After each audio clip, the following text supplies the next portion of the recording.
This is absolutely stunning. We are spending the afternoon in Whitby, and it is so beautiful here. It's a little bit chilly, but it's beautiful. When we were driving in, we came over this hill and we like crested it, and we just had this gorgeous view of, I think, Scarborough and Whitby and the ocean, and it was just incredible. I love this town. It costs, I think, like 11 or 12 pounds to go inside of the Abbey, but Sean and Caroline, working their magic genius, they're like, no, we don't have to go into the Abbey. We can just pay the couple pounds to park, and then we can get the gorgeous views. And I think they're onto something. Literally all you're doing is walking around the actual field. Uh-huh. You can go into it, but there's not much else to see. So you might as well get the outside views, and then you can see over the moors and stuff like that, and you get everything. Yeah. What more? Plus there's ponies and everything. And grouse. It is a stunning view though. It really is. So the thing that's really cool about Whitby, well, not the one thing, because clearly even just looking at it from the Abbey, it is gorgeous, and there's probably a lot to love here. But the one thing that is really cool is that this is the town that is the inspiration for Bram Stoker's Dracula.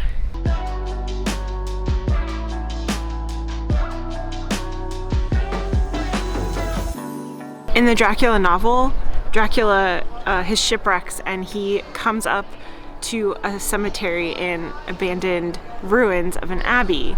And this is it. That's the abbey. This is the cemetery. This is such a beautiful cemetery, and what a view in the afterlife, right? I mean, I don't see any newer headstones, so I'm assuming they don't accept new eternal residents, but if you had to choose a place to be buried, I think this would be at the top of the list. It's at the top of the hill, so top of the list. I'm not doing those stairs, but I'll watch you do it.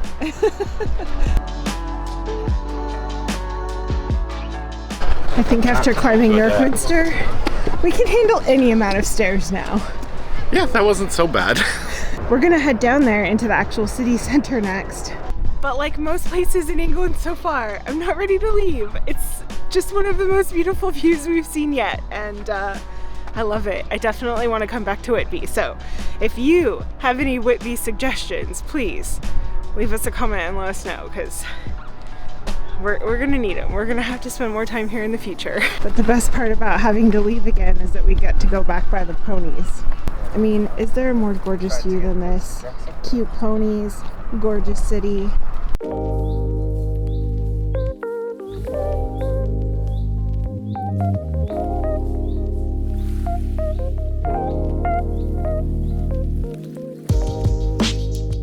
The peace and tranquility up near the Abbey is definitely a lot different vibe than actually being in the hustle and bustle of town. It's a beautiful day, and I think that's part of the reason why there are so many people out and about on this lovely Saturday afternoon. We tried fish and chips in London, and a lot of our viewers told us that one, the haddock that we got that had skin on it is not a thing in the north, and two, that a lot of fish and chips are better either on the coast or in the north. So we're gonna try some proper fish and chips at a place that our friends have been to before, and they say they highly recommend it. So they better not let us down.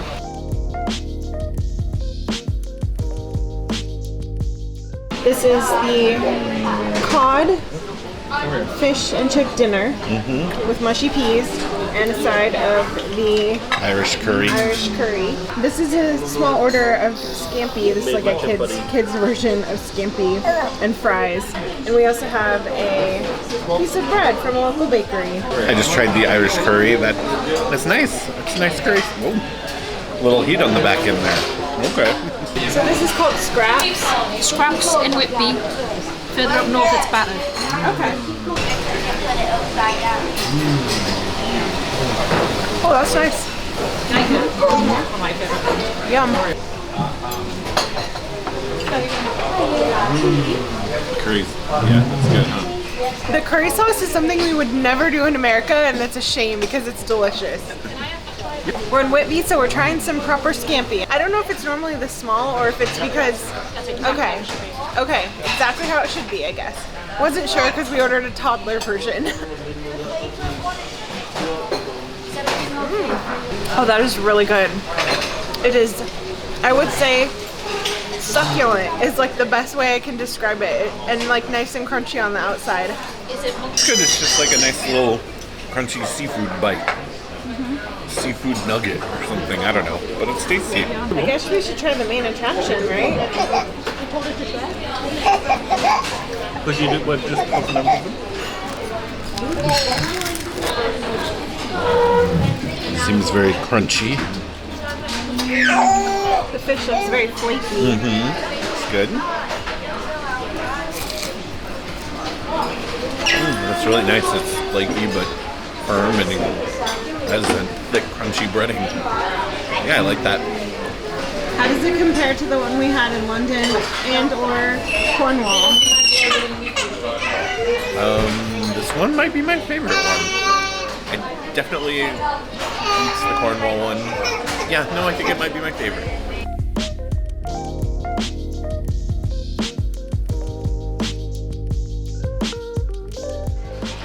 Oh yeah, that batter is really nice. It's just a really nice batter, nice and crispy, and that fish is really fresh. I really liked the one in London, but now I can't remember exactly how well I liked it. But at the time I thought it was the best fish I ever had, and I feel like this is the same, so maybe they're like neck and neck, I don't know. Okay, I made you a curry chip, buddy. Well, thank you.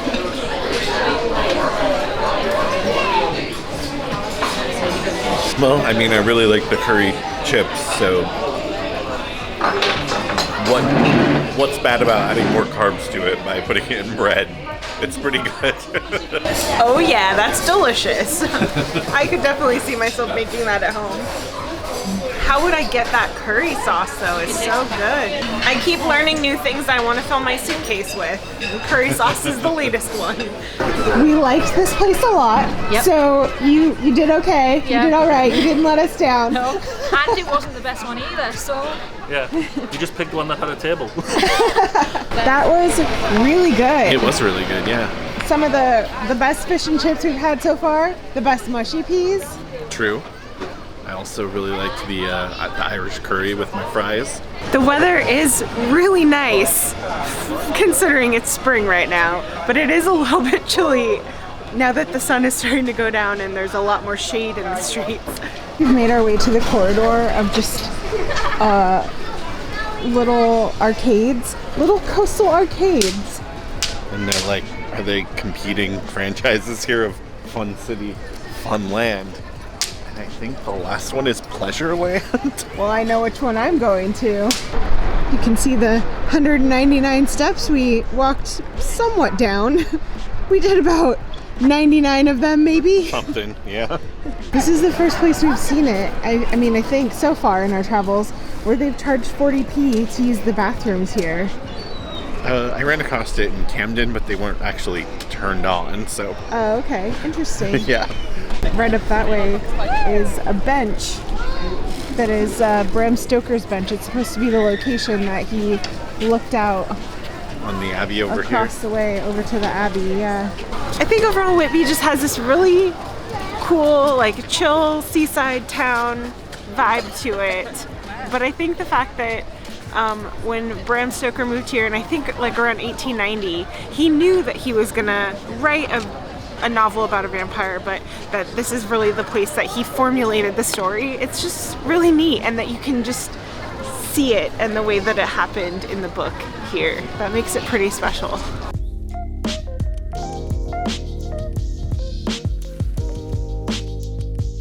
Whoa, what's going on with this guy? But then he's a mannequin. That's what's going on with him. It's not real. But I kind of wish he was real. There are people catching crabs right off the side of the sidewalk here.